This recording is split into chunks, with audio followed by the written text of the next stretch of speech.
ये कहानी captain Richard की ज़िंदगी की सच्ची कहानी है कि कैसे उन्होंने समुद्री लुटेरों से अपने जहाज में अपने लोगों की जान बचाई और जब वो उन्हें पकड़ कर ले गए तो किस तरह से इन्होंने पूरी सिचुएशन का सामना किया। तो कहानी की शुरुआत होती है सोमालिया के एक बीच से, जहाँ पर कुछ लोग आते हैं। इन सब के पास गन्स होती हैं और बीच पर जो लोग होते हैं उनको बोलते हैं कि तुम्हें इस बार समुद्र से एक बड़े जहाज को पकड़ कर लाना होगा। दरअसल ये सबके सब समुद्री लुटेरे होते हैं और बीच पर रहने वाले लोग भी इनके साथ जाना चाहते हैं, क्योंकि यहाँ पर पैसों की बहुत कमी होती है। अब यहाँ से दो छोटी बोट्स और एक बड़ी बोट्स निकल पड़ती है। इन बोट्स में जितने भी पायलट्स होते हैं वो सभी समुद्र में जहाज़ों की स्थिति को देखते हैं, जो सबके सब आसपास ही होते हैं, यानी कि इनको लूटना नामुमकिन है। तभी इन्हें एक जहाज दिखाई देता है जो इन सबसे बहुत दूर होता है और ये जहाज मुंबासा जा रहा होता है। दरअसल इन लुटेरों ने इस जहाज की कम्युनिकेशन फ्रीक्वेंसी को ट्रैक कर लिया होता है, इसलिए जहाज से होने वाली हर एक बात को ये सुन सकते हैं। इसलिए इन्हें पता चलता है कि ये बड़ा जहाज इन्हीं के रूट से जाएगा। वहीं दूसरी तरफ उसी जहाज को दिखाया जाता है। ये एक कार्गो शिप है। इस शिप के कैप्टन का नाम रिचर्ड फिलिप्स होता है। रिचर्ड जानता है कि जिस रूट से जाने वाले हैं वो बहुत ही खतरनाक है। वहाँ पर समुद्री लुटेरे होते हैं, इसलिए वो पहले से ही अलर्ट होता है। रिचर्ड जब समुद्र में दूरबीन से देखता है तो वो देखता है कि उनकी तरफ कोई बड़ी ही तेजी से आ रहा है, लेकिन वो इस वक्त बहुत दूर होते हैं। रिचर्ड जब रेडार पर देखता है तो वो समझ जाता है कि कोई न कोई उनका पीछा कर रहा है। वो अपने क्रू मेंबर को कहता है कि जहाज को थोड़ा लेफ्ट लो, और जब जहाज लेफ्ट जाता है तो वो जो इनका पीछा कर रहे होते हैं वो भी इनके पीछे आ जाते हैं। और यहाँ पर रिचर्ड समझ जाता है कि ये पायरेट्स हैं, यानी कि समुद्री लुटेरे जो इनके जहाज को लूटने के लिए आ रहे हैं। और इस बात की इन्फॉर्मेशन वो UK maritime trade operation Dubai में देता है। ऑपरेटर कहती है कि मैंने तुम्हारी कंप्लेंट रजिस्टर कर ली है, तुम सारे दरवाजे बंद कर लो, हो सकता है कि वे मछुआरे हो। कैप्टन ये कहकर फोन रख देता है कि वे मछुआरे नहीं है। वो एक बार फिर से दूरबीन से उनकी बोट की तरफ देखता है, जो कि अब उनसे सिर्फ 1 माइल की दूरी पर ही है। और इस बार वो देख लेता है कि बोट्स पर जितने भी लोग हैं उन सबके पास हथियार हैं, यानी कि अब पूरी तरह से कंफर्म हो चुका है कि ये लुटेरे हैं। इसलिए वो रेडियो उठाता है और पुलिस से कांटेक्ट करने की कोशिश करता है। दरअसल इन्होंने पहले भी पुलिस से कांटेक्ट किया था, लेकिन उनसे कांटेक्ट नहीं हो पाया था। लेकिन इस बार पुलिस को बोलता है कि हमारी तरफ 2 बोट्स आ रही हैं जिनमें हथियारबंद लुटेरे हैं, हो सकता है कि इनकी बड़ी बोट्स इनके पीछे हो। दरअसल फिलिप्स ये जानता है कि ये लुटेरे उनकी बात सुन रहे होते हैं और अगले ही पल फिलिप्स आवाज बदलकर ये कहता है कि 5 मिनट में तुम तक आर्मी का हेलीकॉप्टर पहुंच जाएगा। दरअसल फिलिप्स का इस बारे में पुलिस से कांटेक्ट नहीं हुआ था। वो खुद ही आवाज बदलकर ये बोलता है ताकि लुटेरों को ये बात पता चल जाए और वो वापस चले जाएं। और होता भी ऐसा ही है। वो 2 बोट्स जो इनके पीछे आ रही थी उनमें से एक बोट्स वापस चली जाती है, क्योंकि वे अपनी जान का खतरा नहीं लेना चाहते थे। वहीं पीछे एक और बड़ी शिप होती है जिनमें एक बूढ़ा आदमी होता है। वो कुछ किलोमीटर जाकर इनका पीछा करना बंद कर देता है, लेकिन अब भी एक बोट्स जिसमें 4 लुटेरे होते हैं वो अभी भी इनका पीछा कर रही होती है। कैप्टन कहता है कि हमें इन्हें लहरों में उलझाना होगा। वो शिप की स्पीड कम कर देते हैं और उसे राइट और लेफ्ट करने लगते हैं, जिससे वहाँ पर बहुत बड़ी बड़ी लहरें बनती हैं और उन लहरों के प्रेशर की वजह से उन 4 लुटेरों की बोट्स का इंजन खराब हो जाता है। वहीं कैप्टन का शिप अब उनसे बहुत दूर निकल चुका था। अब रात को यहाँ पर सभी क्रू मेंबर्स आपस में मिलते हैं और ये आपस में बात करते हैं कि अगर वे लुटेरे वापस आए तो हम क्या करेंगे। कैप्टन कहता है कि हम उन्हें रोकेंगे जिस तरह से आज हमने उन्हें रोका था। पर उनमें से एक आदमी कहता है कि हमारा काम उनसे लड़ना नहीं है, बल्कि शिप को एक जगह से दूसरी जगह पर ले जाना है। क्यों ना हमें शिप को एक दूसरे रूट पर ले जाएं और एक ऐसी जगह पर पहुंचा दे जहां तक ये लुटेरे ना आ सके। वैसे भी अगर हम शिप को फुल स्पीड में चलाएंगे तो 8 घंटे में ये 100 से 150 मील का सफर तय कर सकती है। कैप्टन सबको समझाते हैं कि इस वक्त हम अफ्रीका के जिस इलाके में हैं, यहाँ पर लुटेरों के 5 अलग अलग ग्रुप काम करते हैं और हर 300 मील पर हमें लुटेरों का सामना करना पड़ेगा। इसलिए हमें हमारी सही डेस्टिनेशन यानी मुंबासा की तरफ जाना चाहिए। और ये उसी तरफ निकल पड़ते हैं। अब अगली सुबह एक बार फिर से वही लुटेरे जिनकी बोट्स का इंजन खराब हो चुका था वो इनकी शिप का पीछा करना शुरू कर देते हैं। कैप्टन ये देख लेते हैं, इसलिए वो समुद्री पुलिस को कॉल करते हैं और इस बार कॉल लग भी जाता है। वो समुद्री पुलिस को बताते हैं कि कुछ लुटेरे हमारी शिप पर हमला करने वाले हैं। समुद्री पुलिस कहती है कि जल्द तुम तक मदद पहुंचा दी जाएगी। इसके बाद कैप्टन फिलिप्स जहाज के ऊपर जो पानी के प्रेशर पंप होते हैं उनको ऑन कर देते हैं, ताकि पानी के प्रेशर से लुटेरों की बोट शिप तक ना पहुंचे। वो उन पर हमला भी करते हैं, लेकिन उस हमले से वे बच जाते हैं और अब चारों लुटेरे उस शिप तक पहुंच चुके थे। कैप्टन फिलिप्स समझ जाते हैं कि अब उनकी शिप उन लुटेरों के कब्जे में है इसलिए वो अनाउंस करते हैं कि जितने भी लोग शिप पर हैं वे सब के सब जाकर इंजन रूम में छिप जाएं। मैं नहीं चाहता कि कोई बंदी बने, और जब तक मैं एक पासवर्ड ना बोलूं कोई भी बाहर नहीं निकलेगा। और अब यहाँ पर ये चारों लुटेरे पहुंच जाते हैं, जो कैप्टन फिलिप्स और उनके 2 लोगों को बंदी बना लेते हैं। उनका जो लीडर होता है, जिसका नाम म्यूसा होता है, वो कैप्टन फिलिप्स को कहता है कि तुम्हें डरने की ज़रूरत नहीं है, हम यहाँ पर किसी को मारने नहीं बल्कि सौदा करने के लिए आए हैं। कैप्टन फिलिप्स उनको बताता है कि हमारी पूरी शिप में खाने पीने का सामान और डॉक्यूमेंट्स हैं। हमारे पास मात्र $30,000 हैं। अगर तुम चाहो तो वे पैसे लेकर यहाँ से जा सकते हो। मगर म्यूसा कहता है कि क्या हम कोई भिखारी हैं? तुम अपने सभी लोगों को ऊपर टैग पर बुलाओ।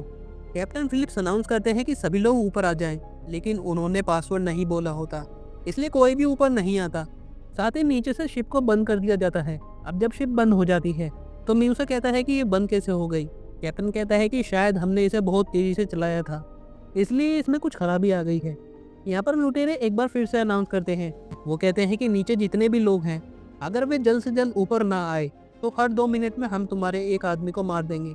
मगर इस बार भी कोई भी ऊपर नहीं आता, क्योंकि जब तक कैप्टन पासवर्ड नहीं बोलेंगे तब तक कोई भी ऊपर नहीं आएगा। अब वो म्यूसा को अपने लोगों को ना मारने के लिए भी कन्विंस कर लेते हैं। अब म्यूसा कहता है कि मैं खुद जाकर नीचे चेक करना चाहता हूँ।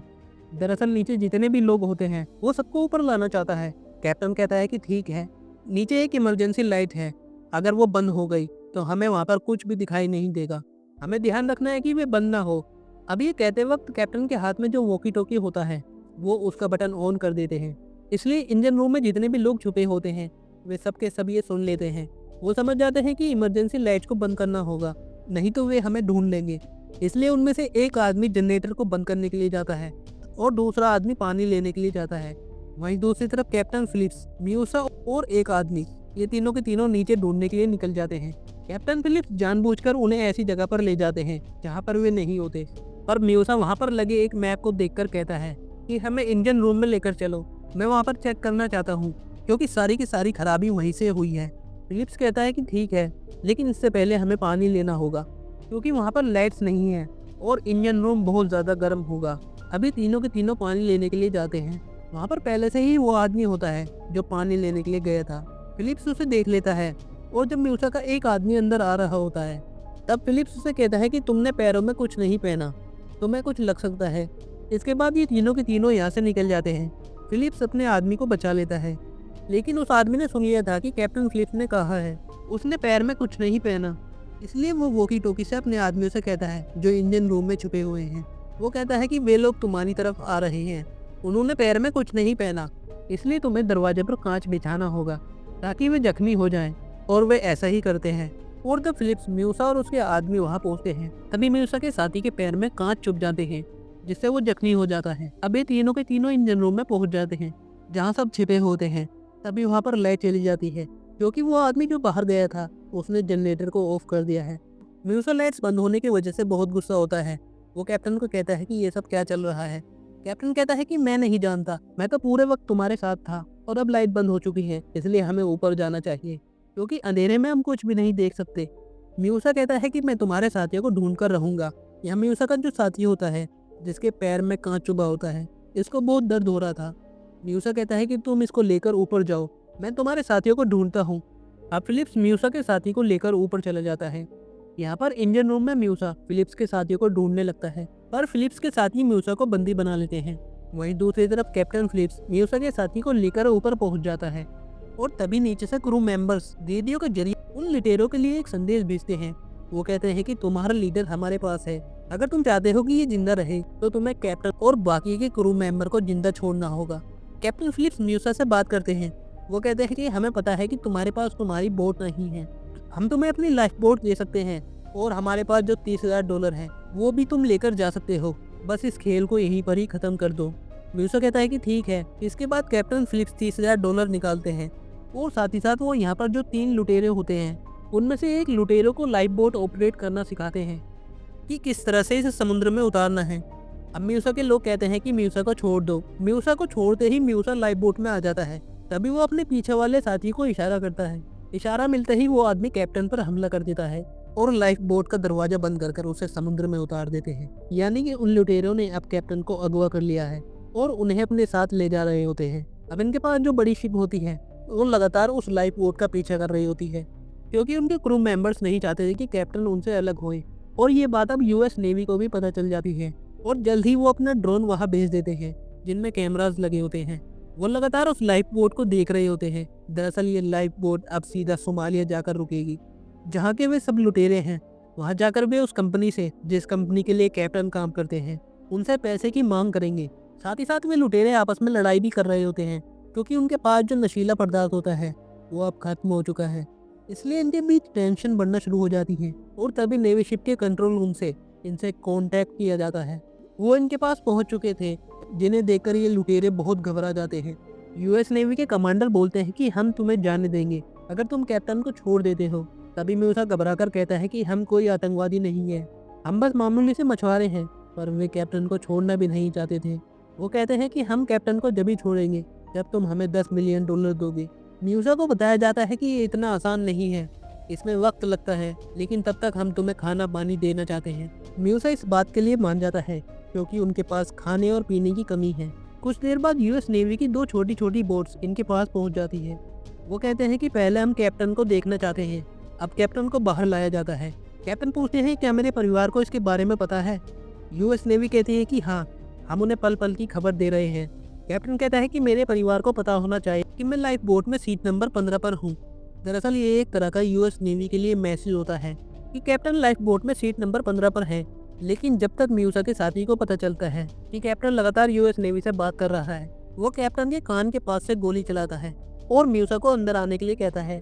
वो कहता है कि तुम्हें उनसे ज्यादा बात नहीं करनी है। अब यहाँ पर यूएस नेवी गोली की आवाज़ सुनकर अपनी बोट्स को वापस घुमा लेते हैं।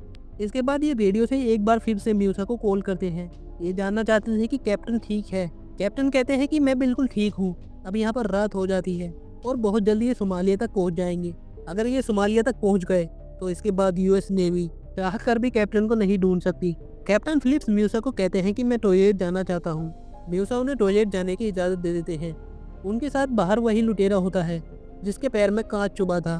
कैप्टन उसे पानी में धक्का देकर खुद भी पानी में कूद जाते हैं और वो अपने बड़े बड़े 2 यूएस नेवी की तरफ बढ़ने लगते हैं।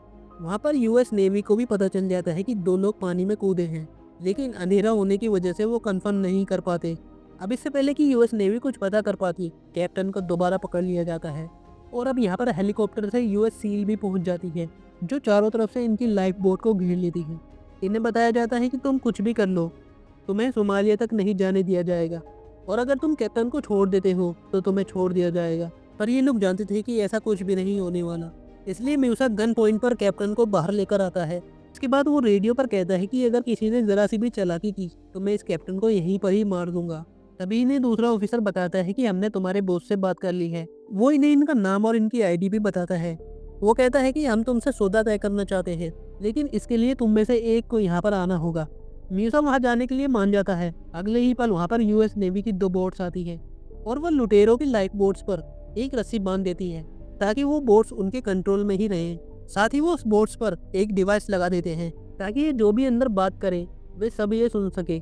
यूएस नेवी पहले कैप्टन फिलिप्स को कुछ पहनने के लिए देती है और कहते हैं कि तुम जाकर अपनी जगह पर बैठ जाओ, और मूसा को यहाँ से लेकर चली जाती है। इसके बाद बचे हुए 3 लुटेरों की बोट्स की तरफ बड़ी बड़ी लाइट्स जला दी जाती है, जिससे इन्हें आगे कुछ नहीं दिखाई देता। और सामने यूएस आर्मी की शिप पर जो स्नाइपर होते हैं वो इन्हें निशाने पर लेने की कोशिश कर रहे होते हैं, पर सबके सब निशाने पर नहीं आते और अब ये इनकी लाइफ बोट को भी खींच रहे होते हैं। लुटेरे इस बात को माइंड नहीं कर पाते क्योंकि उनका एक साथी इन्हीं के पास होता है। साथ ही यहाँ पर इनकी डील भी होने वाली है। वहीं कैप्टन फिलिप्स को लगता है कि अब वो नहीं बचने वाला, क्योंकि यहाँ पर बहुत ज़्यादा टेंशन बढ़ जाती है और वो अपने परिवार को एक लेटर लिखने लगता है। तभी एक लुटेरा उसे देख लेता है और उन दोनों के बीच हाथापाई शुरू हो जाती है, पर जल्द ही वो कैप्टन को कंट्रोल कर लेते हैं और उनके हाथ बांध देते हैं। साथ ही वो उनकी आंखों पर पट्टी भी बांध देते हैं और ये लुटेरे समझ जाते हैं कि इनके साथ कोई खेल खेला जा रहा है।